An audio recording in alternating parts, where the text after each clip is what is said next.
ஆவியின் திருப்பெயராலே ஆமென்.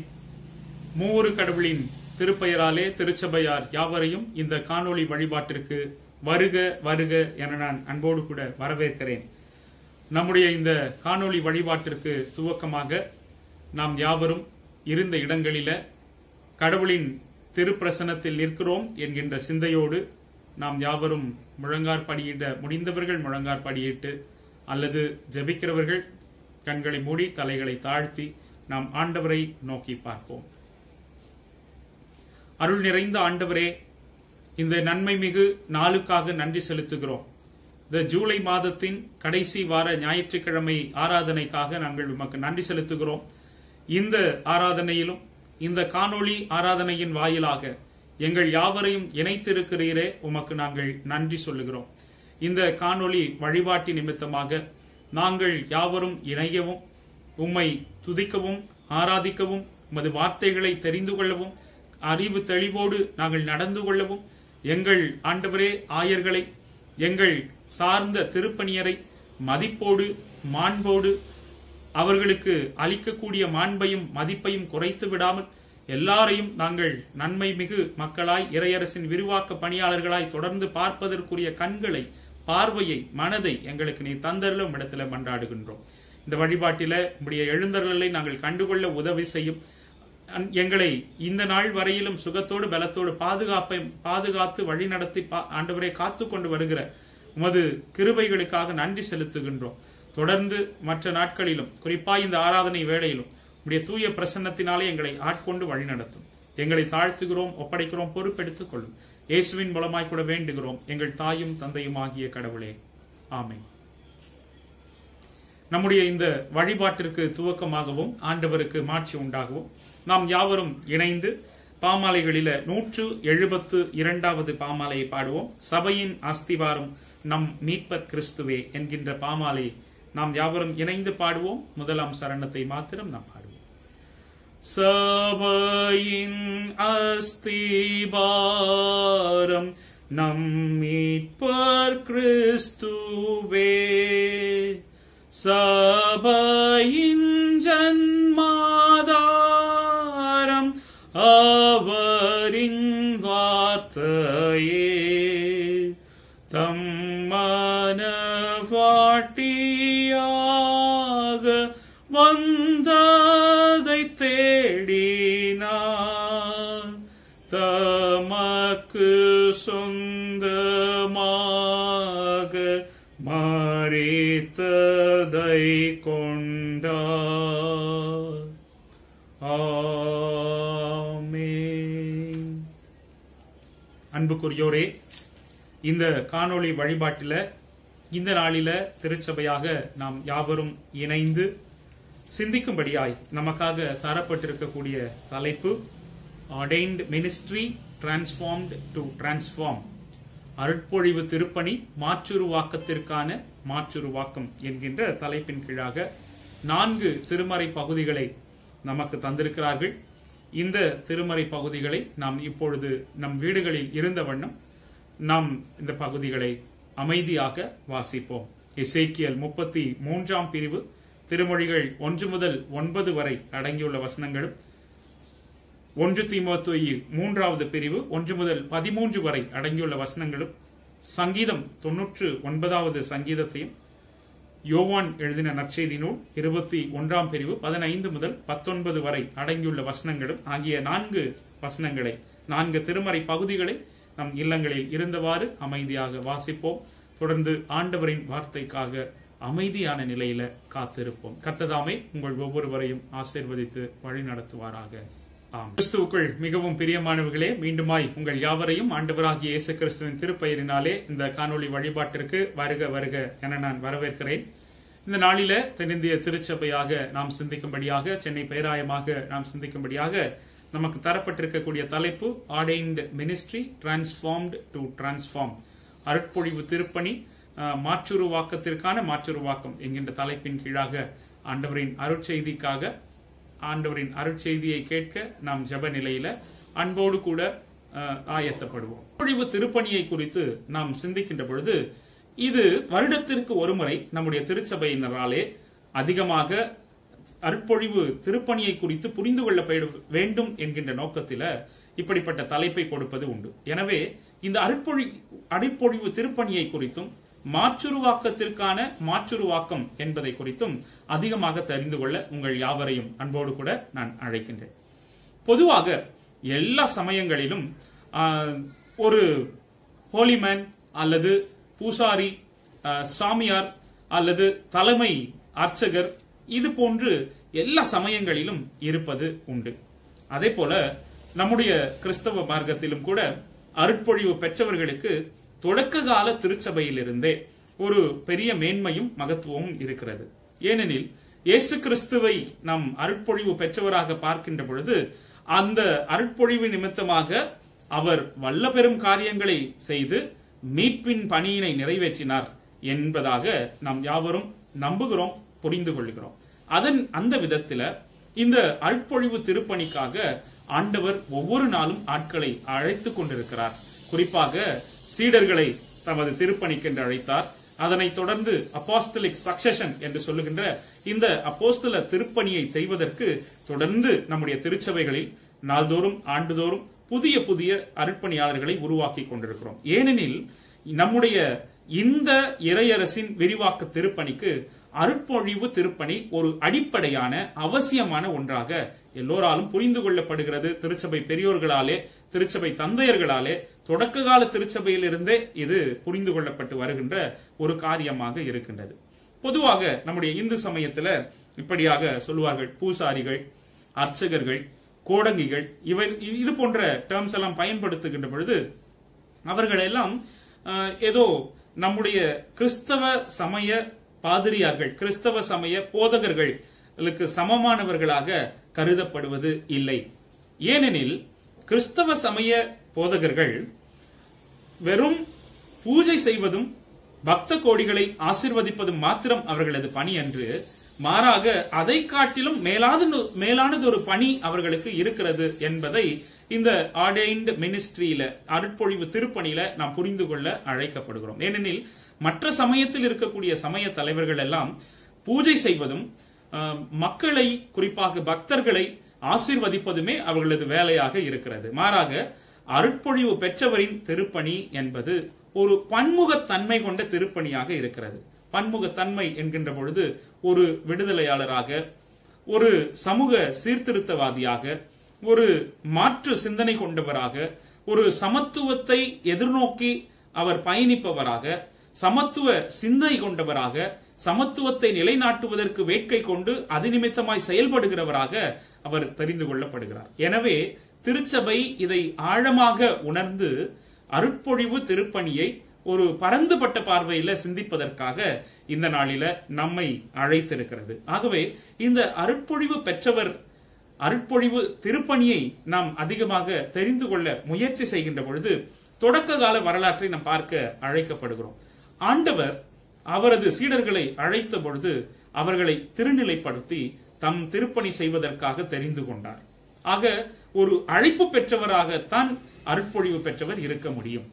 யாரெல்லாம் இந்த நம்முடைய கிறிஸ்தவ பற்றுறுதியின் அடிப்படையில நான் பார்க்கிறபடி கடவுள் எல்லாரையும் அழைத்திருக்கிறார், நம்ம எல்லாரும் ராஜரீக ஆசாரிய கூட்டமாக தெரிந்து கொண்டிருக்கிறார் என்று சொல்லி நாம் பார்க்கின்றோம்.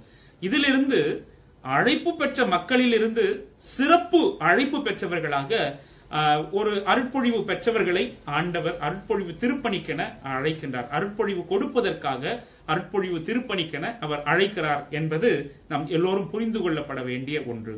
இதற்காக இந்த அருட்பொழிவு பெறுவதற்காக அவர் தெரிந்து கொள்ளுகிறார் என்பதை இந்த நாளில நாம் விளக்கமாக தெரிந்து கொள்ள அழைக்கப்படுகிறோம். அதற்கு முன்பதாக நம்முடைய தென்னிந்திய திருச்சபையின் வரலாற்றை பார்க்கின்ற பொழுது, திருச்சபை தோற்றத்தின் பொழுது, தென்னிந்திய திருச்சபை தோற்றத்தின் போது பல திருச்சபை அமைப்புகள், குறிப்பாக மெத்தடிஸ்ட், காங்கிரிகேஷனலிஸ்ட், ஆங்கிலிக்கன், இது போன்ற கூட்டு திருச்சபைகள் எல்லாம், வெஸ்லியன், இது போன்ற கூட்டு திருச்சபைகள் எல்லாம் ஒன்றிணைந்து ஒரே திருச்சபை அமைப்பாக மாற வேண்டும் என்று சொல்லி இந்த 4 அமைப்புகள், பிரெஸ்பிட்டேரியன், காங்கிரிகேஷனலிஸ்ட், மெத்தடிஸ்ட், ஆங்கிலிக்கன் என்கின்ற 4 அமைப்புகளும் ஒன்றாக இணைந்து வருகின்றன. அந்த ஒன்றாக இணைந்து வருகின்ற பொழுது அவர்கள் ஒரே எல்லாரும் இணைந்து இணக்கமாக முடிவெடுக்கிறார்கள். என்னவென்று முடிவெடுக்கிறார்கள்? இதுவரையிலும் அழைத்து வந்த பிரீஸ்ட் என்கின்ற வார்த்தையை கைவிட்டு காங்கிரிகேஷனலிஸ்ட் என்கின்ற அமைப்பினருக்கு மரியாதை செலுத்துகின்ற விதத்தில் அவர்களது அமைப்பில் உள்ள பிரஸ்பைட்டர் என்கின்ற வார்த்தையை பயன்படுத்த எல்லாராலும் அது ஒருமனதாக ஏற்றுக்கொள்ளப்படுகிறது. ஆக நம்முடைய திருச்சபை வழக்கத்தில் 1947 ஆண்டுக்கு பிறகு இந்த பிரீஸ்ட் என்கின்ற வார்த்தையை கைவிட்டு பிரஸ்பைட்டர் என்கின்ற வார்த்தையை இந்த அருட்பொழிவு பெற்றவருக்கு நம்முடைய தென்னிந்திய திருச்சபை பயன்படுத்தி இருக்கிறது என்பது நம் அனைவருக்கும் தெரிந்து கொள்ளப்பட வேண்டிய தகவல். சரி, இந்த அருட்பொழிவு அவசியமானதா என்று சொல்லி பார்க்கின்ற பொழுது இந்த அருட்பொழிவு ஒரு திருச்சபைக்கு மிக மிக அவசியமானது. எதற்கு என்று சொல்லி பார்க்கின்ற பொழுது திருச்சபை ஒரு இறைமக்களினுடைய கூட்டமைப்பு. இந்த இறைமக்களின் கூட்டமைப்புல அருட்பொழிவு பெற்றவரும் பொதுநிலையினரும் இருக்கிறார்கள். இந்த அருட்பொழிவு பெற்றவர் இந்த பொதுநிலையினரை ஆண்டவருக்கு நேராக, குறிப்பாக இறையரசின் விரிவாக்க பணியில தங்களை மக்களை உட்படுத்த வேண்டும் என்பதற்காக சிறப்பு அழைப்பினை பெற்றுக் கொள்கிறார். அவ்வாறு சிறப்பு அழைப்பினை பெற்றுக் கொள்கின்ற பொழுது அவர்கள் அவரை பின்தொடர்ந்து கிறிஸ்துவை பிரதிபலிக்கின்ற, கிறிஸ்துவை சார்பு கொண்டு கிறிஸ்துவில் செயல்படுகிற அந்த இறையரசின் விரிவாக்க பணியின் தொண்டர்களாக தங்களை அர்ப்பணித்துக் கொள்வது இந்த அருட்பொழிவு திருப்பணியின் வாயிலாக நிறைவேறுகிறது. ஆகவே ஒரு அருட்பொழிவு என்பது திருச்சபைக்கு இன்றியமையாத ஒன்று என்பதை நாம் புரிந்து கொள்ள அழைக்கப்படுகிறோம். இதையே இறையலாளர் கால்வின் அவர்கள் சொல்லுகின்ற பொழுது, ஒரு அருட்பொழிவு பெற்றவரையோ அல்லது அருட்பொழிவு திருப்பணியையோ குறைத்து மதிப்பிடுவது என்பது திருச்சபையை சீர்குலைத்து அழிப்பதற்கான சதித்திட்டம் என்று சொல்லுகின்றார். Even to disparage the ordained ministry is to plot the sin and destruction of the church என்று கால்வின் என்கின்ற இறையியலாளர் சொல்லுகின்றார். எனவே ஒரு மனிதன் வாழ்வதற்கு உணவும் நீரும் காற்றும் வெளிச்சமும் எவ்வாறு தேவைப்படுகின்றதோ, வாழ்வுக்கு அவசியமாக இருக்கிறதோ, அதே போன்று ஒரு திருச்சபை வாழ்வுக்கு அந்த திருச்சபை நிலைத்திருக்க வேண்டும் என்று சொன்னால் திருப்பணி, குறிப்பாக அருட்பொழிவு திருப்பணியும், அந்த அருட்பொழிவு திருப்பணியில அருளுரை பணியும் சாக்கிரமெந்து திருப்பணியும் இன்றியமையாமல் நிறைவேற்றப்பட வேண்டிய ஒன்று. எனவே நமது திருச்சபை இதனை கருத்தில் கொண்டு ஒவ்வொரு ஆண்டும் அல்லது தேவை ஏற்படுகின்ற பொழுதெல்லாம் நம் அழைப்பு பெற்ற மக்களிடத்தில், அழைப்பு பெற்றவர்களில் ஒருவர்களை சிறப்புக்குரியவர்களை சிறப்பு அழைப்பு விடுத்து அவர்களை தெரிவு செய்து திருச்சபையை நடத்தவும், திருச்சபையை நிர்வகிக்கவும், திருச்சபையை நல்வழிப்படுத்தவும், இறையரசின் விரிவாக்க பணிக்கு ஆயத்த தலைவர்களாக அவர்களை தெரிந்து கொண்டு பயிற்றுவிப்பதும் தொடர்ந்து அவர்களை பயன்படுத்துவதும் திருச்சபை மரபாக கொள்ளப்படுகின்றது. இது மரபு என்கின்ற விதத்தில் அல்லாமல் நம்முடைய பற்றுறுதி சார்ந்து நாம் புரிந்து கொண்டு இதை நாள்தோறும் ஊக்குவிக்கிறவர்களாக இருக்க வேண்டும் என்பதை இந்த நாளில இத்தகைய தலைப்பு நமக்கு வலியுறுத்துகின்ற ஒன்றாக இருக்கிறது. இத்தகைய அறிமுகத்தோடு நாம் இந்த நாளின் திருமறை பகுதிகளின் வசனங்களை அடிப்படையாக வைத்து ஒரு 3 கருப்பொருள்களை உங்களோடு கூட நான் பகிர்ந்து கொள்ள விரும்புகின்றேன். கடவுள் எல்லாரையும் அழைக்கின்றார், ஆனால் எல்லாரையும் ஒரே பணிக்கென்று அழைப்பது இல்லை. மோசேயை ஆண்டவர் அழைத்தார். மாறாக அவரை அழைத்ததற்கான நோக்கம் அவரை ஒரு சமய தலைவராக அழைக்கவில்லை, மாறாக அவரை ஒரு சமூக தலைவராக, ஒரு விடுதலையாளராக அழைக்கின்றார். ஏசாயாவை ஆண்டவர் அழைத்தார். அவரை ஒரு சமய தலைவராக, குறிப்பாக பிரீஸ்டாக அவரை அழைக்கவில்லை, மாறாக இறைவாக்குரைப்பவராக, இறைவாக்கினராக அவரை தெரிந்து கொள்கிறார். அவரின் மக்களுக்கு இறைவாக்குரைப்பதற்காக தெரிந்து கொள்கிறார். தாவீதை கடவுள் அழைக்கின்றார். அவரை ஒரு சமய போதகராக அவரை அழைக்கவில்லை, மாறாக ஒரு தலைவராக, அரசராக தம் மக்களை வழிநடத்துவதற்காக பயன்படுத்துகின்றார். இப்படி பழைய ஏற்பாட்டில் யாரெல்லாம் சிறப்பு அழைப்பு பெற்றுக் கொண்டார்களோ அவர்கள் எல்லாரும் கடவுளை மையப்படுத்தி கடவுள் மீது வைராக்கியம் பாராட்டுகின்ற தலைவர்களாக இருந்திருக்கிறார்கள்.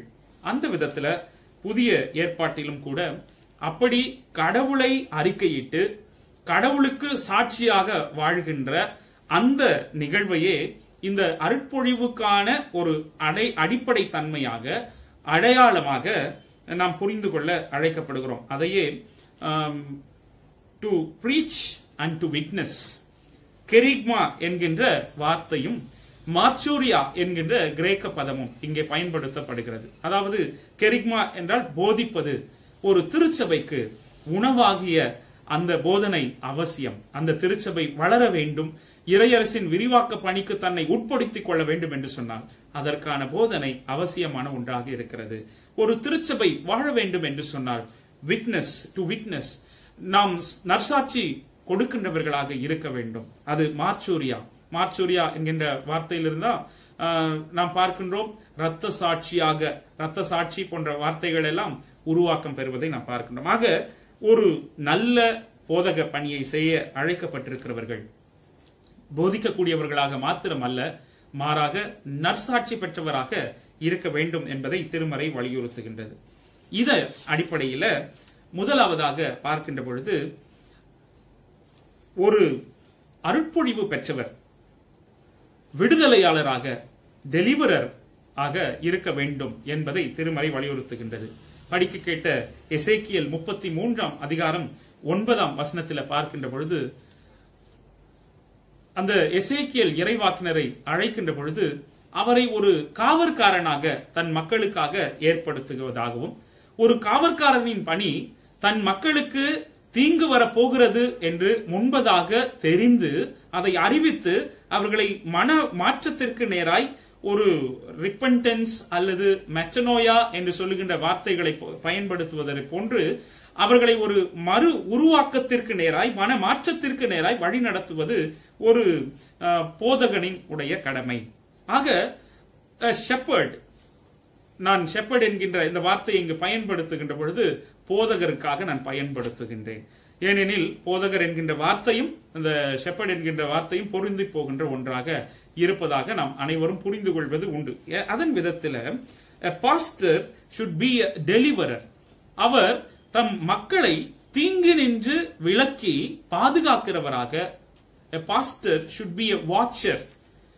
ஒரு காவலாளனின் பணி எப்பொழுதும் காவல் காத்துக்கொண்டே இருக்க வேண்டும், தீங்கு நேரிடாதவாறு பாதுகாத்துக் கொள்ள வேண்டும். குறிப்பாக மேய்ப்பன் தன் ஆடுகளுக்கு தீங்கு வராமல் இருப்பதற்காக தன் உயிரையும் கொடுக்கின்றதே உண்மையான மேய்ப்பனுக்குரிய பண்பு என்பதை யோவான் 10ஆம் அதிகாரத்தில் நாம் பார்க்கின்றோம். ஒரு நல்ல மேய்ப்பன் தன் ஆடுகளுக்காக ஜீவனை கொடுத்து நிறைவு பெறும் பொருட்டாக தன்னையே கையளிக்கின்றவனாக இருக்கிறான் என்று சொல்லி அங்கே விளக்கம் தருவதை நம்மால் புரிந்து கொள்ள முடிகிறது. ஆக a pastor should be a deliverer, a pastor should be a watcher.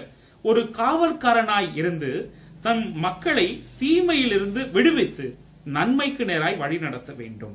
அவர்கள் தீங்கில் சிக்கிக்கொள்ளாமலும் எதிராளிகளின் நிமித்தமாக குறிப்பாக தீயோனிடமிருந்து வருகின்ற தீவினையில் அகப்பட்டுக் கொள்ளாமலும் அந்த தீவினையில் சிக்கிக் கொள்வதன் மூலமாக நிலைவாழ்வை இழந்து விடாமலும் இருப்பதற்காக a pastor should be a watcher.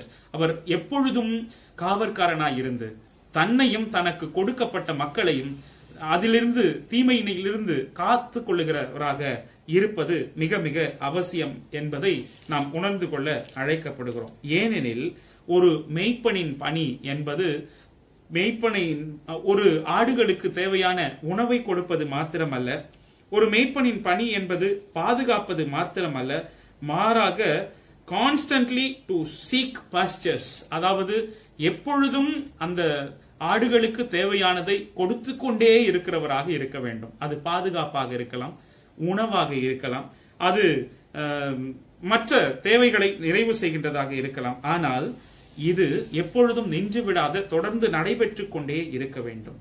A shepherd is a caring leader, rather exhibits lordship and power at any time. அதாவது ஒரு மேய்ப்பனானவன் தனது பெயரையோ புகழையோ மாண்பையோ அல்லது அதிகாரத்தையோ அல்லது தலைமைத்துவத்தையோ முதன்மை கொள்ளுகின்றவனாக இல்லாமல் ஒரு மேய்ப்பனானவன் அல்லது ஒரு போதகனானவன் கேரிங் லீடர், அதாவது பாதுகாப்பு தருகின்ற தலைவனாக இருத்தல் மிக மிக அவசியம். எனவே இந்த எசேக்கியேல் 33ஆம் பிரிவு 1 முதல் 9 வரை அடங்கியுள்ள வசனங்களின் அடிப்படையில் பார்க்கின்ற பொழுது ஆண்டவரின் வாக்கு சொல்வது, ஒரு நாட்டின் வாளை கொணரும் போது அந்நாட்டின் மக்கள் தங்கள் நடுவிலிருந்து ஒரு மனிதனை தேர்ந்தெடுத்து அவனை தங்கள் காவலாளிகளாக ஆக்கி இருக்க வேண்டும். ஒருவேளை நம்முடைய திருச்சபை ஆண்டவருக்குள் வழிநடத்தப்படுகின்ற திருச்சபையாய் இருக்குமானால் அந்த திருச்சபையை வழிநடத்துவதற்கு நம்மில் அழைப்பு பெற்றவர்களுக்குள் சிறப்பு அழைப்பினை பெறுவதற்காக அவர்களை உருவாக்கி நம் திருச்சபையை காப்பாற்றவும், நம் திருச்சபையின் விரிவாக்க பணிகளை தொடர்ந்து செய்யவும், இறையரசின் விரிவாக்கத்திற்கு நிறைய வழிநடத்தப்படுவதும் ஒரு போதகனை சார்ந்திருக்கிற மக்களின் அவசியமான ஒன்றாக இருக்கிறது.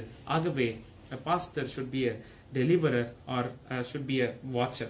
இரண்டாவதாக பார்க்கின்ற பொழுது pastor should have a doctrinal clarity.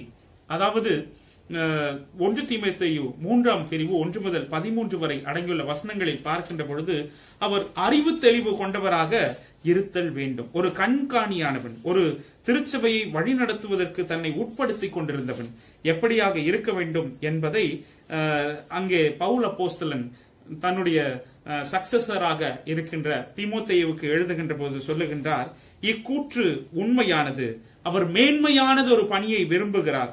அந்த மேன்மையான பணியை விரும்புகிறார் என்று சொன்னால் அவர் எப்பொழுதும் அறிவு தெளிவு உடையவராக இருத்தல் வேண்டும். Pastor should have a doctrinal clarity. அறிவு தெளிவு உடையவராக இருக்கின்ற பொழுது நாம் யாரை வழிபடுகிறோம், எதற்கு வழிபடுகிறோம், நம்முடைய ஆண்டவருக்கும் நம்முடைய கடவுளுக்கும் மற்ற தெய்வங்கள் என்று சொல்லிக் கொண்டிருக்கிற மற்றவர்களுக்கும் இருக்கின்ற வித்தியாசம் என்ன, நாம் நமது மக்களை எந்த விதத்தில் வழிநடத்த வேண்டும் என்பது போன்று சிறந்த அறிவும் சிறந்த தெளிவும் ஒரு போதக பணி செய்கின்ற ஆசாரியருக்கு கண்டிப்பாக இருத்தல் அவசியம் என்பதை இந்த பகுதி தெளிவாக வலியுறுத்துகின்றது. இந்த 1 தீமோத்தேயு 3ஆம் பிரிவில 1 முதல் 13 வரை அடங்கியுள்ள அனைத்து வசனங்களையும் பார்க்கின்ற பொழுது திருச்சபை கண்காணியானவன், திருச்சபைக்கு வெளியே உள்ளவர்களிடமும் நற்சான்று பெற்றிருக்க வேண்டும், இல்லாவிட்டால் அவர் இழி சொல்லுக்கு ஆளாகலாம். ஆகவே வெறும் திருச்சபையில் மாத்திரம் நல்ல பெயர் வைத்துக் கொண்டு வெளியில் நாம் எப்படி வேண்டுமானாலும் வாழலாம் என்பது அல்ல. ஒரு நல்ல போதகர் திருச்சபைக்கு வெளியிலேயும் நல்ல பெயரையும் பண்பையும் உடையவராக இருத்தல் அவசியமான ஒன்றாக இருக்கிறது. ஏனெனில் விசுவாசத்தை காத்துக் கொள்ளுகிறதும் விசுவாசத்தின் மறைபொருளை காத்துக் கொள்ளுகிறதும் அந்த மறைபொருளை தம் மக்களுக்கு அறிவிக்கிறதும் அந்த போதகன் கடமையாக இருக்கிறது. எனவே நாம் வழிபடுகிற கடவுள் எல்லாவற்றிலும் சிறந்தவர். He is omnipotent, ஆற்றல் வாய்ந்த கடவுள். ஆம்னி பிரசன்ஸ், எங்கும் நிறைந்திருக்கிற கடவுள். அவர் சமயங்களுக்குள் அடக்கி விடுகின்ற கடவுள் அல்ல. கிறிஸ்தவ மார்க்கத்தார் நாம் கிறிஸ்தவ சமயத்தை பின்பற்றுகிறவர்கள் அல்ல. இப்படிப்பட்ட அறிவுகளும் தெளிவுகளும் நமக்கு இருக்கின்ற பொழுது நம்முடைய விரிவாக்க பணி ஒரு சுவருக்குள் அடைபடுகின்ற அல்லது ஒரு கட்டிடங்களுக்குள் அடைபடுகின்ற ஒரு திருச்சபையாக இல்லாமல் எப்பொழுதும் நம்மை திருச்சபைக்கு வெளியே சிந்திக்க தூண்டுகின்றதாக, விசுவாசத்தில் குறைவுபடாமல் இந்த விரிவாக்க பணியினை தொடர்ந்து நிறைவேற்றுவதற்கு நம்மை ஒப்புக் கொடுக்கிறவர்களாக மாற்றுகிறது. எனவே pastor should have a doctrinal clarity. அறிவு தெளிவு மிக்கவராக அவர் இருக்க வேண்டும். இழி சொல்லுக்கு ஆளாகாதவாறு இருக்க வேண்டும். திருச்சபைக்கு வெளியேயும் நற்சான்று பெற்றவராக இருக்க வேண்டும். தங்கள் வன்முறையை நாடாதவராக இருக்க வேண்டும். தங்கள் குடும்பத்தை நன்றாக கவனித்துக் கொள்ளுகிறவராக இருக்க வேண்டும். பிள்ளைகளோடு கூட பணிவுடனும் எல்லாரோடும் கூட நன்மதிப்புடனும் வாழ தெரிந்து கொள்ளுகிறவர்களாக இருக்க வேண்டும். இப்படியெல்லாம் இருப்பதே ஏனெனில் கிறிஸ்துவின் மேலுள்ள நம்பிக்கையை குறித்து அவர்கள் துணிவு பெற்றவராக இருக்க வேண்டும். கிறிஸ்து எங்கெல்லாம் அநியாயங்கள் நடைபெற்றதோ, எங்கெல்லாம் வன்முறைகள், அதாவது எளிய மக்களுக்கு எதிராக நியாய அநீதிகளும் ஏழைகளுக்கும் விதவைகளுக்கும் அனாதைகளுக்கும் திக்கற்றவர்களுக்கும் ஒடுக்கப்பட்ட மக்களுக்கும் விரோதமாக எங்கெல்லாம் அவர்களுக்கு விரோதமான செயல்கள் நடைபெற்றதோ அங்கெல்லாம் குரல் கொடுக்கிற ஆண்டவராக அவர் இருந்தார். எனவே ஒரு நல்ல திருத்தொண்டன் வாய்ஸ், அவர் ஒரு குரலாக, குரலற்ற மக்களுக்கு குரலாக இருக்க வேண்டும். எனவே அவர் எப்பொழுதும் அறிவு தெளிவு மிக்கவராக இருக்க வேண்டும். எனவே ஒரு திருச்சபையை நிர்வகிக்கின்ற பணியில ஒரு நல்ல நிர்வாகத்திறனும் அவசியம். ஒருவேளை வெறும் நிர்வாகத்திறன் மாத்திரம் அவசியம் அல்ல, நிர்வாகத்திறனோடு கூடிய இறையியல் தெளிவோடு கூடிய நிர்வாகத்திறனும் ஒன்றோடொன்று இணைந்து போகின்ற ஒன்று. எனவே ஒரு நல்ல ஆயனுக்குரிய பண்பு he or she should have a doctrinal clarity. மூன்றாவதாக பார்க்கின்ற பொழுது பாஸ்டர் should have dedication, அர்ப்பணிப்பு அவசியமான ஒன்றாக இருக்கிறது. படிக்க கேட்ட நற்செய்தி பகுதி யோவான் எழுதின நற்செய்தி நூல் 21 அதிகாரத்துல 15 முதல் 19 வரை அடங்கியுள்ள வசனங்களில நாம் பார்க்கின்ற பொழுது ஒரு நல்ல அர்ப்பணிப்பு நிறைந்த ஒரு திருத்தொண்டனின் கடமை அவன் தன்னை முழுவதுமாக கிறிஸ்துவுக்கு கையளிக்கின்றவனாக இருக்க அழைக்கப்படுகிறோம். ஒவ்வொரு திருத்தொண்டனும் ஆண்டவருக்கு அடிமையாய் இருக்க அழைக்கப்படுகிறோம். A servant leader, ஒரு பணியாள் தலைமைத்துவத்தை நாம் பெற்றுக்கொள்ள அழைக்கப்படுகிறோம். எவ்வாறு ஏசாயா 53 பிரிவில் நாம் படிக்கின்றோம், ஒரு துன்புறும் மைந்தர் தம் மக்களுக்காக தம் மக்களினத்திற்காக எவ்வாறு துன்புறும் தாசனாக, representative of the collective humanity, அந்த துன்புறுகின்ற மக்களின் துணையாளராக சார்பாளராக இருந்து எல்லா மக்களுக்காக தான் அடிக்கப்படுகிறாரோ அவரை நாயகராக கொண்டு அவரை தெய்வமாக கொண்டு வழிபடுகிற நீங்களும் நானும் கூட துன்புறுவதற்கும் நம்மை தயாராய் கொடுக்க அழைக்கப்படுகிறோம். அதைத்தான் இந்த பகுதியில் நாம் வாசிக்கின்றோம். பேதுருவை ஆண்டவர் அழைக்கின்ற பொழுது, நீ இவர்களிலும் என்னில் அன்பு கூறுகிறாயா என்று பார்க்கின்ற பொழுது, பொதுவாக நம்முடைய திருச்சபைகளில் இருக்கக்கூடிய மரபு 3 முறை பேதுரு மறுதளித்தார். ஆகவே 3 முறை மீண்டுமாக இயேசு கிறிஸ்து அவரை அர்ப்பணிப்புக்கு நேராய் வழிநடத்துகிறார் என்கின்ற புரிதல் இருக்கின்றது. மாறாக அங்கே பயன்படுத்துகின்ற அந்த மூல மொழியாகிய பிலியோ என்று சொல்லுகின்ற வார்த்தையை பார்க்கின்ற பொழுது, அகாப்பே ஆண்டவராகிய இயேசு கிறிஸ்து அன்புக்கு பயன்படுத்தப்படும் வார்த்தைகள். அகாப்பே என்பது எதையும் எதிர்பார்க்காமல் கொடுக்கின்ற அன்பு. பிலியோ என்பது சகோதர உணர்வுக்கு நேராக இருக்கக்கூடிய அன்பு, அதை எதிர்பார்த்து கொடுக்கின்ற அன்பு. இயேசு கிறிஸ்து பேதுருவிடம் கேட்கின்ற பொழுது, எதையும் எதிர்பார்க்காமல் என் மீது அன்பு செலுத்துகிறாயா என்று கேட்கின்றார்.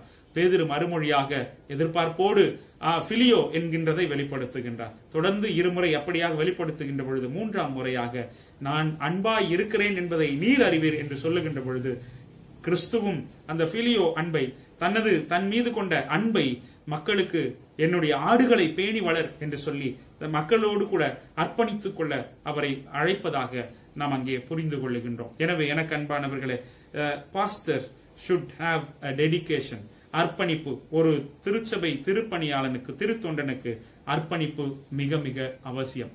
பொதுவாகவே நம்முடைய திருச்சபைகளில் ஒரு புரிதல் இருக்கின்றது. ஒரு ஆயன் திருச்சபையின் பணியாளன் என்கின்ற அழைப்பு. மாறாக மக்கள் அவர்களின் தலைவர் அல்ல, மாறாக திருச்சபையை வழிநடத்தக்கூடிய கிறிஸ்துவே அவர்களுக்கு தலைவராக இருக்கின்றார். I am a servant. As a pastor, I am a servant.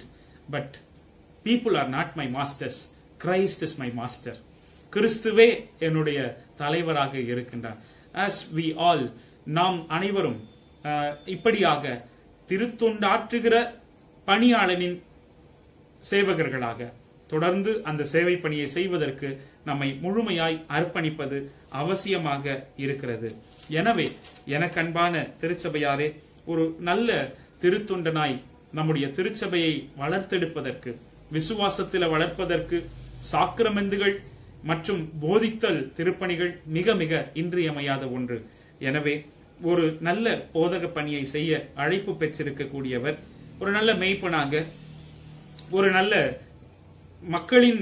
மக்களோடு கூட துன்புறுகின்றவராக, துன்பத்திலும் நீதியை நிலைநாட்டுகிறவராக, கிறிஸ்துவை பிரதிபலிப்பவராக, எப்பொழுதும் கிறிஸ்துவை வலியுறுத்துகின்றவராக, தான் மாத்திரம் பக்குவப்பட்டது மாத்திரமல்ல, மாறாக தனது திருச்சபையினரையும் இப்படிப்பட்ட பண்புகளுக்கு நேராய் பக்குவப்படுத்தவும், உண்மையான கிறிஸ்துவின் அன்பை செயல்பாடுகளில் பிரதிபலிக்கவும், உண்மையான கிறிஸ்துவின் மாதிரியை செயல்பாடுகளில் வெளிப்படுத்தவும், உண்மையான மீட்பின் அனுபவங்களை தன் வாழ்வின் மூலமாக மற்ற மக்களையும் பெறுவதற்கு தூண்டுவதுமாக அமைய வேண்டும். அதுவே உண்மையான அருட்பொழிவு திருப்பணி. அப்படிப்பட்ட அருட்பொழிவு திருப்பணி நம்முடைய திருச்சபைக்கு அவசியமான ஒன்று. எனவே நம்மை சார்ந்து இருக்கக்கூடிய நம்முடைய திருச்சபையில அறிவார்ந்தவர்களை, கல்வி தெளிவு பெற்றவர்களை, அர்ப்பணிப்பு மிகுந்தவர்களை, இன்னும் விடுவிக்கும் வேட்கை கொண்டவர்களை, நீதியை நிலைநாட்ட வேட்கை கொண்டவர்களை நம்முடைய திருச்சபையின் திருப்பணிக்கென ஒவ்வொரு நாளும் உட்படுத்துவோம். அதற்கு ஒரு திருச்சபையாக, அதற்கு எங்கள் சமூகமாக, அதாவது திருச்சபையை சார்ந்திருக்கின்ற பெரியோர்களாக எங்கள் திருச்சபையிலிருந்து ஒரு அர்ப்பணிப்பு மிக்க, ஒரு பொறுப்பு வாய்ந்த, ஒரு அறிவு தெளிவு பெற்ற, ஒரு நல்ல அனைத்திலும் கிறிஸ்துவின் வேட்கையை, அதாவது இறையரசின் விரிவாக்க பணியை தொடர்ந்து செய்வேன் என்கின்ற ஒரு ஒப்படைப்பு நிறைந்த தகுதி வாய்ந்தவரை இந்த திருப்பணிக்கென்று ஒப்புக் கொடுக்கிறோம் என்று சொல்லி இந்த திருப்பணியை நாள்தோறும் வளர்த்தெடுப்போம். இது நம்முடைய திருச்சபையை மேலும் மேலும் கட்டி எழுப்புவதற்கும், உடைந்து விடாமல் இந்த திருச்சபையை இந்த இறையரசு நிலவுகின்ற வரை இறையரசின் விரிவாக்க பணியில தன்னை முழுவதுமாக ஒப்படைத்துக் கொள்வதற்கும் ஏதுவாக அமையும்.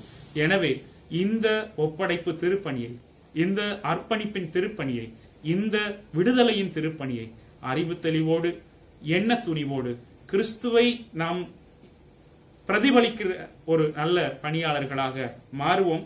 அவ்வாறு பிரதிபலிக்கின்ற மக்களை இனம் கண்டு இந்த திருப்பணி செய்ய அவர்களை உட்படுத்துவோம். கர்த்ததாமே நம்மையும் நமது திருச்சபையையும் நம்முடைய திருச்சபை திருப்பணிகளையும் நிறைவாக ஆசீர்வதிப்பாராக. தொடர்ந்து எல்லா நலனும் எல்லா வளமும் நம் ஒவ்வொருவருக்கும் தந்து ஆற்றல் படுத்துவாராக.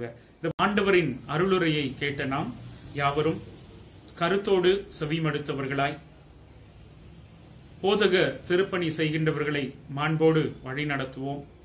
போதகர்களுக்கு கனத்தை கொடுப்போம். தொடர்ந்து ஒரு போதகருக்கு இருக்க வேண்டிய பண்புகளை நாம் வளர்த்துக் கொள்வோம். ஒரு விடுதலை பண்பு கொண்டவர்களாக, ஒரு அறிவு தெளிவு கொண்டவர்களாக, ஒரு அர்ப்பணிப்பு மிகுந்தவர்களாக இருக்கக்கூடிய நம்முடைய இளைய தலைமுறையினரை இந்த போதக திருப்பணி செய்வதற்காக உற்சாகப்படுத்துவோம். விசுவாசத்தில மாதிரியாய் இருப்போம். அந்த விசுவாசத்தில் மாதிரியாய் இருப்பார்கள் என்கின்ற நம்பிக்கையில் இருப்பவர்களை இந்த திருச்சபையின் திருப்பணிக்கென நாம் ஆயத்தப்படுத்துவோம். ஆயத்தமாவோம், ஆயத்தப்படுத்துவோம். தொடர்ந்து நம்மையும் நம்முடைய திருச்சபைகளையும் திருச்சபையின் வருங்கால திருப்பணிகளையும் இறையரசின் விரிவாக்க பணிகளையும் ஆண்டவர் தாமே ஆசீர்வதித்து வழி நடத்துவாராக. அறிவிப்புகளாக சொல்ல வேண்டிய ஒரு சில காரியங்களை மீண்டுமாக நான் நினைவுபடுத்த விரும்புகின்றேன். ஏற்கனவே சென்னை பேராயத்திலிருந்து அந்த அறிவிப்பு பிஷப் நியூபிகன் காலேஜில் பிஎட் கல்லூரியில விண்ணப்பத்திற்கான சேர்க்கைக்கான விண்ணப்பங்கள் கொடுக்கப்பட்டுக் கொண்டிருக்கின்றன. விருப்பமுடையவர்கள் ஆயரை அணுகும்படி உங்களை அன்போடு நான் கேட்டுக்கொள்கின்றேன். அதே போல கல்யாணி சிஎஸ்சி கல்யாணி மருத்துவமனையில் பிஎஸ்சி நர்சிங் படிப்பதற்கான மருத்துவ விண்ணப்பங்களும் கொடுக்கப்பட்டுக் கொண்டிருக்கின்றன. அதற்கான விருப்பமுடையவர்கள் ஆயரை நீங்கள் அணுகும்படி உங்களை அன்போடு நான் கேட்டுக்கொள்கின்றேன். மேலும் ஜெப நேரம் நம்முடைய கல்பாக்கம் கூவத்தூர் யூனிட்டில் ஒவ்வொரு நாளின் இரவிலும் இரவு பொழுதிலும் 8 மணி முதல் 8:30 மணி வரையிலும் ஜெப நேரத்தை நாம் அனுசரித்து வருகிறோம். இந்த லாக்டவுன் ஊரடங்கு தொடங்கிய காலத்திலிருந்து, கொரோனா நோய் தொற்று தொடங்கிய காலத்திலிருந்து நாம் அதை செய்து வருகிறோம் என்பதை யாவரும் அறிவீர்கள். தொடர்ந்து இந்த ஜெப நேரத்தில் குடும்பமாக, தனியாளாக நாம் இந்த அசாதாரணமான சூழல்கள் விலகி இன்னும் சாதாரணமான சூழல்களும் திருச்சபையும் திருப்பணிகளும் நடைபெறவும் அதற்காக நாம் வேண்டிக் கொள்வோம். ஏழை எளிய மக்களுக்கு நம்மால் இயன்ற உதவிகளை நாம் செய்வோம். கடவுள் நம்மையும் நமது திருப்பணிகளையும் ஆசீர்வதிப்பாராக. மேலும் நம்முடைய கிராம திருச்சபைகளை தொடங்குவதற்குரிய வழிகாட்டு நெறிமுறைகள் இன்னும் வராத பட்சத்தில் நாம் தொடங்குவதற்கான ஆயத்தங்களை மேற்கொண்டிருக்கிறோம். அதற்காகவும் நீங்கள் உங்கள் தனிப்பட்ட ஜெபங்களில் ஜெபித்துக் கொள்ளும்படியாக உங்களை அன்போடு நான் கேட்டுக்கொள்கின்றேன். வேறு ஏதாகிலும் நீங்கள் தொடர்பு கொள்ள வேண்டும் என்றிருந்தால் ஆயரையோ செயலரையோ பொருளரையோ நீங்கள் தொடர்பு கொள்ளும்படி உங்களை அன்போடு கேட்டுக்கொள்கின்றேன். அதற்கான எங்களுடைய அலைபேசி எண்கள் நம்முடைய கல்பாக்கம் கூவத்தூர் யூனிட்டினுடைய கேலண்டரில் தரப்பட்டிருக்கின்றன. நீங்கள் அதை பயன்படுத்திக் கொள்ளும்படி உங்களை அன்போடு நான் கேட்டுக்கொள்கின்றேன். நம்முடைய வழிபாட்டிற்கு, இந்த காணொலி வழிபாட்டிற்கு நிறைவாக நாம் யாவரும் இணைந்து திருச்சபை புத்தெழுச்சி பாடல்களில 417வது பாடல் அமைதியில் இறைவரை காணுவோம் என்கின்ற பாடலில் ஒரே கவியை நாம் பாடி ஆண்டவரை மாட்சிப்படுத்துவோம். அமைதியில் இறைவரை காணுவோம், அமர்ந்தே அவர் அன்பை பூணுவோம். அமைதியில் இறைவரை காணுவோம், சுமைகளை அவர் பதம் போடுவோம். சுமைகளை அவர் பதம் போடுவோம், சோர்வுகள் நீங்கியே வாழுவோம். சோர்வுகள் நீங்கியே வாழுவோம். அமைதியில் இறைவரை காணுவோம். நம்மாலே எல்லாம் ஆகுமென்று நம்பியே வாழ்ந்தது போதுமென்று, நம்மாலே எல்லாம் ஆகுமென்று நம்பியே வாழ்ந்தது போதுமென்று, பெம்மானின் பாதமே பணிந்து நின்று, பெம்மானின் பாதமே பணிந்து நின்று, பேரருள் நாடுவோம் வேண்டி நின்று, பேரருள் நாடுவோம் வேண்டி நின்று, அமைதியில் இறைவரை காணுவோம். அமர்ந்தே அவர் அன்பை பூணுவோம். அமைதியில் இறைவரை காணுவோம். தொடர்ந்து ஜெப நிலையில நாம் ஒப்பு கொடுத்து இந்த வழிபாட்டினை நிறைவு செய்வோம். அன்பு நிறைந்த எங்கள் நல்ல ஆண்டவரே, இந்த நாளுக்காக நாங்கள் உமக்கு நன்றி சொல்லுகின்றோம். நாங்க கேட்ட சத்தியத்தின் அடிப்படையில ஆண்டவரே, அருட்பொழிவு திருப்பணி செய்கின்ற எங்கள் போதகமார்களே, நாங்கள் கனத்தோடும் கண்ணியத்தோடும் மதிப்போடும் அன்போடும் நடத்துவதற்குரிய எல்லா வாய்ப்புகளையும் உருவாக்கி தாரும். குறிப்பாக எங்கள் கண்களை விசாலமாக்கி எங்கள் பார்வைகளை பெரிதாக்கி ஆண்டவரே இன்னும் ஆழமாய் புரிந்து கொள்ளவும், இந்த திருப்பணி மற்ற திருப்பணிகளை போன்று ஆண்டவரே ஒரு சாதாரண திருப்பணி அல்ல, மாறாக கடவுளின் சிறப்பு அழைப்பு பெற்ற திருப்பணி. அந்த அழைப்பு பெற்ற திருப்பணியை செய்கின்ற ஒவ்வொரு அடியவர்களையும் நேசிக்கவும், தொடர்ந்து அவர்களின் அனைத்து திருப்பணிகளிலும் உதவி செய்யவும் அர்ப்பணிப்புள்ள இருதயத்தை எங்கள் ஒவ்வொருவருக்கும் தந்து வழிநடத்தும். இன்னும் எங்கள் இளம் தலைமுறை திருச்சபையினருக்கு ஆண்டவரே உமது மாண்பை, உமது இறையரசின் விரிவாக்க பணியை யார் தொடர்ந்து செய்வதற்கு உண்மையா இருக்கிறார்களோ, உத்தமமா இருக்கிறார்களோ, அறிவு தெளிவோடு இருக்கிறார்களோ, கண்ணியத்தோடு இருக்கிறார்களோ, இன்னும் அர்ப்பணிப்புள்ளவர்களா இருக்கிறார்களோ, அவர்களை இனம் கண்டு இந்த முழு நேர திருப்பணிக்கென்று அவர்களை திருச்சபையாக நாங்கள் ஒப்படைக்கவும், தொடர்ந்து அவர்களுக்காக ஜெபித்து இந்த திருப்பணியை திருச்சபையை வளர்த்தெடுக்கவும் ஆண்டவர் நீர் அருள் தாரும். குறிப்பாக எங்கள் கல்பாக்கம் கூவத்தூர் யூனிட்டினுடைய திருச்சபை ஒவ்வொரு அன்பர்களையும், இந்த காணொலி வாயிலாக இணைந்திருக்கிற ஒவ்வொரு நண்பர்களையும் ஆண்டவர் நீர் ஆசீர்வதியும். இந்த திருப்பணியின் வாயிலாக ஆண்டவரே தொடர்ந்து நாங்கள் யாவரும் உம்மை மாட்சிப்படுத்தவும், உமது மாண்பினை கூறி விவரிக்கின்ற மக்களாக, விசுவாசிகளாக, சாட்சியாய் எங்களை ஒப்புவிக்கிறவர்களாக கடவுள் நீர் எங்களை வழி நடத்தி அருள வேண்டுமாய் உம்முடைய கரங்களுக்குள் எங்களை அர்ப்பணித்து நாங்கள் ஜெபிக்கிறோம்.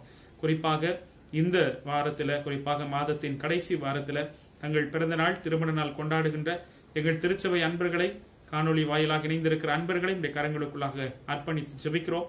அவர்களுக்கு பிறக்கக்கூடிய புதிய ஆண்டுகள், குறிப்பாக திருமண நாள், மற்ற பிறந்த நாட்கள், மற்ற சிறப்பு நாட்களை நினைவு கூறுகின்ற ஒவ்வொருவருக்கும் ஆண்டவரின் ஆசிகள் உடனிருந்து வழிகாட்டுவனவாக. உம்முடைய பாதைகள் அவர்களுக்கு நெய்யாய் பொழிவதாக. வருடங்களை நன்மைகளினால் முடிசூட்டுகின்ற ஆண்டவர் இந்த புதிய ஆண்டிலும் புதுவித நன்மைகளை அவர்களுக்கு தந்து உதவி செய்வீராக. குறிப்பாக ஆண்டவரே இந்த COVID-19 என்கின்ற இந்த சிச்சுவேஷனில, இந்த ஊரடங்கு காலங்களில நோய் தொற்றுகள் அதிகமாக பரவி கொண்டிருக்கிற சூழலில நோய் தடுப்புக்காக எடுக்கின்ற முயற்சிகளை ஆண்டவர் நீர் அறிவீர். அனைத்து முயற்சிகளிலும் ஆண்டவரின் ஒத்தாசை உடன் இருக்க வேண்டுமாய் கூட நாங்கள் ஜெபிக்கின்றோம். எங்கள் தலைவர்களை ஆசீர்வதியும். எங்கள் திருச்சபை தலைவர்களை, எங்கள் மாநில தலைவர்களை, எங்கள் தேச தலைவர்களை, எங்கள் உலக தலைவர்களை ஆண்டவர் நீர் ஆசீர்வதியும் சுவாமி. அவர்கள் தீட்டுகின்ற திட்டங்கள், அவர்கள் இந்த COVID-19க்கு எதிராக முன்னெடுக்கின்ற அனைத்து காரியங்களை ஆண்டவர் நீர் பொறுப்பெடுத்து நடத்தி ஏழை, எளிய, நடுத்தர, உயர்ந்த, இப்படி பல நிலைகளில் ஏற்றத்தாழ்வு மிக்க இந்த சமூகத்தை இந்த ஆண்டவரே நோய் தொற்றிலிருந்து விடுவித்து காத்துக்கொள்ள நல்ல அறிவையும் நல்ல ஆற்றலையும் தந்து நீர் வழி நடத்தும் சுவாமி. சீக்கிரத்தில் நோய் தொற்றுகள் விலகி சாதாரணமான இயல்பு நிலை வாழ்க்கைக்கு நாங்கள் திரும்பவும் ஆண்டவரை ஆராதித்துக் கொள்வதற்கு எங்கள் பரிசுத்த வழிபாட்டு மனைகளை நீர் எங்களுக்கு திறந்து கொடுத்தள்ள வேண்டுமாய் இடத்தில் ஜெபிக்கிறோம். எங்களை முழுவதுமாக நாங்கள் தாழ்த்தி அர்ப்பணித்து ஜெபிக்கிறோம். நீர் பொறுப்பெடுத்துக் கொள்ளும். மீதியான நேரம், நாட்கள் முழுவதிலும் ஆண்டவரின் தூய பிரசன்னம் எங்களை ஆட்கொள்ளட்டும். இந்த வாரம் பூராவும் எங்களோடு கூட வாரும். இந்த நாளில் கையிட்டு செய்கிற, இந்த வாரத்தில் கையிட்டு செய்கிற ஒவ்வொரு காரியங்களையும் ஆண்டவர் நீர் பொறுப்பெடுத்துக் கொள்ளும். உமக்கு மகிமையாக உமது மாட்சியை வெளிப்படுத்த எங்களை நாங்கள் ஒப்புக் கொடுக்கிறோம். நீர் வழி நடத்தும். ஆண்டவரும் இரட்சகருமாகிய இயேசு கிறிஸ்துவின் பொற்பாதத்தில் எங்கள் யாவரையும் சமர்ப்பித்து நாங்கள் ஜெபிக்கிறோம். எங்களுக்கு கொடுத்த குடும்பங்களை ஆசீர்வதியும், எங்களுக்கு கொடுத்த உறவுகளை ஆசீர்வதியும், எங்களுக்கு கொடுத்த பணியினை ஆசீர்வதியும், எங்களுக்கு கொடுத்த பொறுப்புகளை ஆண்டவர் நீர் ஆசீர்வதியும். ஆண்டவரே, எல்லா நிலையிலும் எங்களை நீர் முழுவதுமாய் தாழ்த்தி அர்ப்பணித்து ஒப்படைக்கிறோம். நீர் பொறுப்பெடுத்துக் கொள்ளும். கேட்ட நன்மைகள், கேட்க மறந்த இகவர ஆசிகள் அனைத்தையும் கூட்டி தந்து வழிநடத்தும். வயது முதிர்ந்த பெற்றோர்கள், சிறுவர்கள், திருச்சபை ஆண்கள், பெண்கள், வாலிபர், வயோதிகர் என ஒவ்வொருவரையும் ஆசீர்வதித்து பலப்படுத்தி பாதுகாத்தரல வேண்டுமாய் எங்கள் அருளாதர் இயேசு கிறிஸ்து மூலமாய் கூட ஜெபிக்கிறோம் எங்கள் ஜீவனுள்ள நல்ல பிதாவே, ஆமென். நமது ஆண்டவர் இயேசு கற்றுக் கொடுத்த நமது குடும்ப ஜெபத்தை யாவரும் சேர்ந்து எடுப்போம். பரமண்டலத்தில் எங்கள் பிதாவே, நாம் பரிசுத்தப்படுவதாக, உடைய ராஜ்யம் வருவதாக, சித்தம் பரமண்டலத்தில் செய்யப்படும் பூமியிலையும் செய்யப்படுவதாக. அன்றென்றுள்ள ஆகாரத்தை என்கின்ற தார். எங்களுக்கு விரோதமாய் குற்றம் செய்கிற மணிக்கு பாட்டு பணியும் எங்களை சோழன் பிரேசிக்கப்படால் தீர்ந்து ரசித்துக் கொள்ளும். ராஜ்யமும் வல்லமையும் மகிமையும் என்னென்னைக்கு முடிவுகளே, ஆமென். என் ஆத்துமாவே கர்த்தரை ஸ்தோத்திரி, என் முழு உள்ளமையுடைய பரிசுத்த நாமத்தை ஸ்தோத்திரி. என் ஆத்துமாவே கர்த்தரை ஸ்தோத்திரி, அவர் செய்த சகல உபகாரங்களையும் மறவாதே, ஆமென். ஆண்டவரின் ஆசியை நாம் யாவரும் சேர்ந்து பகிர்ந்து கொள்வோம். ஆண்டவருடைய இரக்கமுள்ள கிருபைக்கும் பராமரிப்புக்கும் உங்களை ஒப்புக் கொடுக்கிறோம். நமது ஆண்டவர் இயேசு கிறிஸ்துவின் அருளும் தாயும் தந்தையும் ஆகிய கடவுளின் அன்பும் தூயாவியானவரின் இணையராத திருவுறவும் வழிநடத்துதலும் பாதுகாப்பும் பராமரிக்கும் நம் அனைவரோடும், போதக திருப்பணி செய்கின்ற ஒவ்வொரு போதகர்களோடும், அவர்களின் திருப்பணிகளோடும், நம்முடைய திருச்சபையோடும், திருச்சபை வளர்ச்சி பணிகளோடும் இன்றும் என்றும் சதா காலங்களிடமிருந்து வழிநடத்துவாராக, ஆமென். ஆண்டவர் உங்களோடு இருப்பாராக, அவர் உமது ஆவியோடும் இருப்பாராக. சமாதானத்தோட போய் வர கடவோம் ஆண்டவரின் திருப்பெயராலே, ஆமென். அன்புக்குரியோரே, நாம் யாவரும் கவனத்தோடு இருப்போம். நம்முடைய இந்த நோய் தொற்று காலங்களில விழிப்புணர்வோடு இருப்போம். நோய் தொற்றிலிருந்து நம்மை பாதுகாத்துக் கொள்வோம். நம்முடைய குடும்பங்களை பாதுகாப்போம். நம்மை சார்ந்த உறவுகளை பாதுகாப்புக்குள்ளாக கொண்டு வர ஆண்டவருக்குள் நாம் நிலைத்திருப்போம். கர்த்ததாமே நம் ஒவ்வொருவரையும் ஆசீர்வதித்து வழி நடத்துவாராக, ஆமென். God bless you all. Thank you.